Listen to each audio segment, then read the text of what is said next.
এখন এমন একটা দিন আসতে যাচ্ছে সম্ভবত যে আগামী দিনে ডক্টর ইউনূসকে ক্ষমতায় রাখার জন্য রাজপথে আন্দোলন হইতে পারে। ঠিক না ঠিক? এরকম একটা দিন হয়তো আসতে যাচ্ছে। কিন্তু নির্বাচিত সরকার বাংলাদেশে দরকার।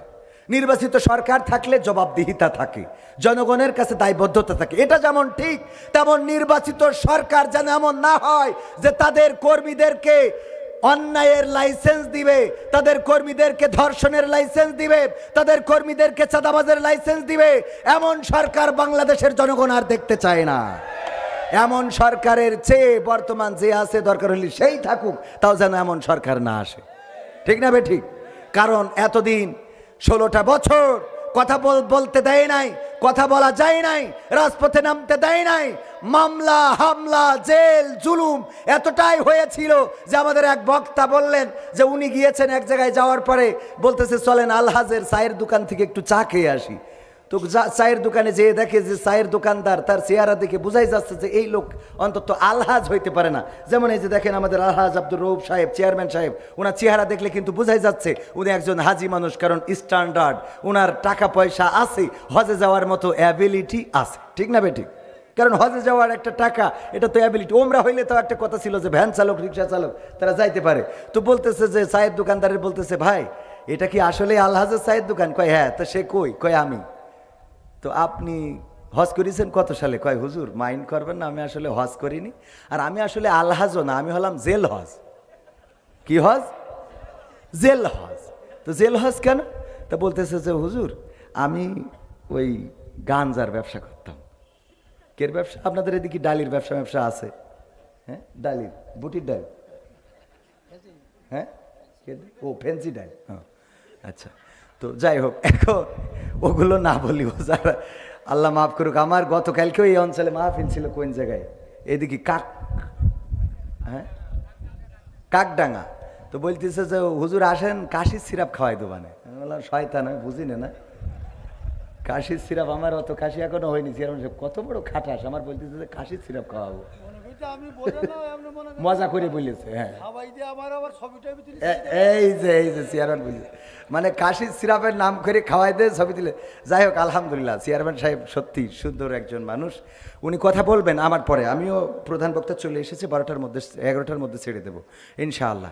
তো এখন আপনাদের এদিকে যে ব্যবসা করে করুক, উনি বলতেছে আমি আসলে গাঞ্জার ব্যবসা করতাম। তো এই জন্য পুলিশ আমার ধরে নিয়ে গেছিল। তো ধরে নিয়ে যাওয়ার পরে কি অবস্থা? ধরে নিয়ে যাওয়ার পরে আমি জেলখানায় যেয়ে দেখি একমাত্র আমি এর মধ্যে আল্লাহওয়ালার, বাকি সব অপরাধী। একমাত্র পরহেজগারও, আর বাকি সব দাড়িওয়ালা, টুপিওয়ালা, জুব্বাওয়ালা, নামাজি, রোজাদার, পরহেজগার, ইমানদার, এইগুলো তাহাজ্জুদ গুজারি। তো আমি এইগুলো দেখার পরে চিন্তা করলাম, আল্লাহ তুমি যখন আমার এই জায়গায় কবুল করিসাও, আমি বের হইয়া অন্তত তার গাঞ্জার ব্যবসা করবো না। যেহেতু জেলখানায় এই জাতীয় লোকের সাথে, এই বলেন জেলখানায় আগে ভালো মানুষ ছিল না খারাপ মানুষ? কথা কয় না। ভালো না খারাপ? বরং ধর্ষণের সেঞ্চুরি যারা করেছে, জাহাঙ্গীরনগর বিশ্ববিদ্যালয়ে ধর্ষণের সেঞ্চুরি করে উদযাপন করেছে, তাকে আইনের আওতায় আনা হয় নাই। খুন খারাপি করে দিনের বেলায় প্রকাশ্য ঘুরে বেরিয়েছে, অস্ত্র উঁচিয়ে প্রকাশ্য ঘুরে বেরিয়েছে, মানুষকে লাঞ্ছিত করেছে, বঞ্চিত করেছে, অপমানিত করেছে, অপদস্থ করেছে, তাদেরকে আইনের আওতায় আনা হয় নাই। আর যদিও আনা হয়েছে, আইনের ফকফকর দিয়ে তাদেরকে পার করে দেওয়া হয়েছে। বলেন ঠিক কিনা?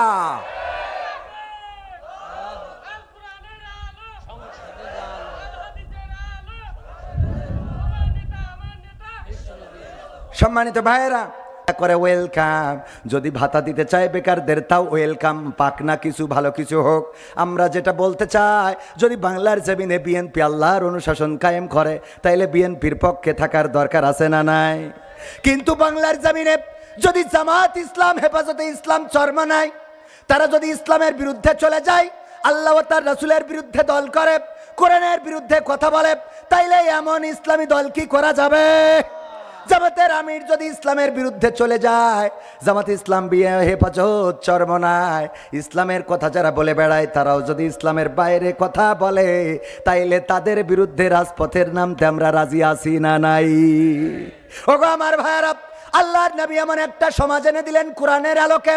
কোরআনের আদলে এমন একটা সমাজ আনলেন যেই সমাজে বঞ্চিতরা অধিকার ফিরে পেল, যেই সমাজে নারীরা তাদের সম্মান ফিরে পেল, যেই সমাজে দাসেরা তারা তাদের ইজ্জত তাদের অধিকার ফিরে পেল, যেই সমাজে ধর্ষণ করলে শাস্তি পেত, জেনা করলে শাস্তি দেওয়া হতো, মা তার সন্তানের সাথে কেমন আচরণ করবে, সন্তান তার মায়ের সাথে কেমন আচরণ করবে, বাড়ির মালিক তার কর্মচারীর সাথে কেমন আচরণ করবে, কর্মচারী তার মালিকের সাথে কেমন আচরণ করবে, সব সুন্দর করে দেখিয়ে দিলেন, শিখিয়ে দিলেন।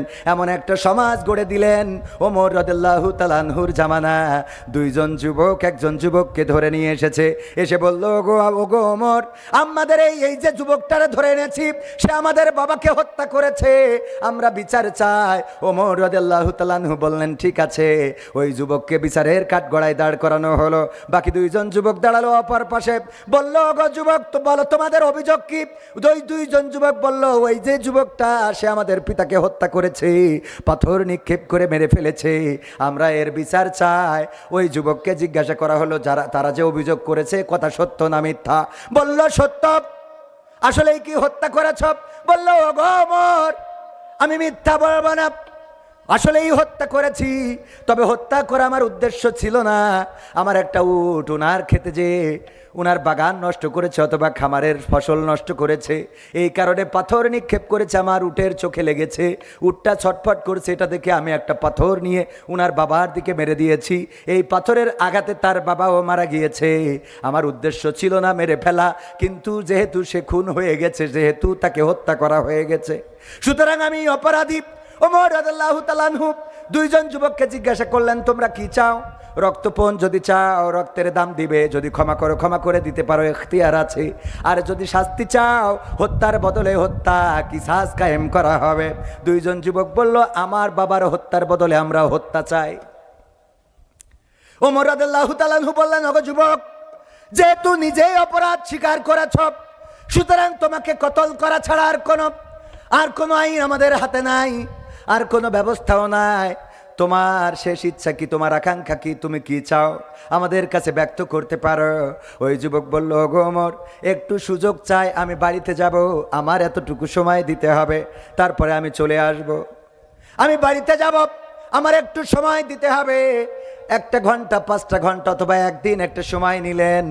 বলল, ঠিক আছে, তোমার সময় দেয়া হবে, কিন্তু দাবি হলো যদি তুমি এখানে কোনো একজন জামিনদার দিয়ে যেতে পারো।